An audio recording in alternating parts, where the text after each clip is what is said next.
Hello সবাইকে। তো নতুন একটা ভিডিও নিয়ে চলে আসলাম। এটা আমার 11 জন ব্রাইডাল বুকিং ছিল। তো সেই উদ্দেশ্যেই বেরিয়ে পড়লাম।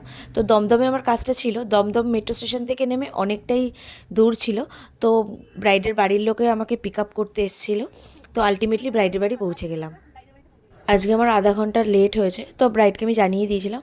তো ওর ফুল নেওয়ার ছিল দমদম থেকে, ওখানেও ওরা প্রায় আধা ঘন্টা 40 মিনিট লেট করেছে। ব্রাইডের বসার কথা ছিল 11:30 থেকে 11:45-র মধ্যে, বসেছি আমরা 1টারও পরে।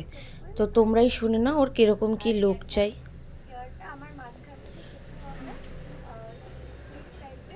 তো সেই আইডিয়ার কথা শুনছিলাম আর মনে মনে প্রচণ্ড টেনশন হচ্ছিল যে ওকে দুটো আইডিয়ার মধ্যে কী করে করে ছাড়বো। কিন্তু ব্রাইড প্রচণ্ড কোঅপারেট ছিল, ওর বাড়ির লোকেরাও ছিল। তো এই ভিডিওতে সবটা দেখানো সম্ভব না, তো ওর ফুল লুক নিয়ে নেক্সট ভিডিওতে অবশ্যই দেখা হবে তোমাদের সাথে। তোমাদের যদি ভালো লেগে থাকে অবশ্যই লাইক কমেন্ট করো। দেখা হবে নেক্সট একটা ভিডিওতে। টাটা।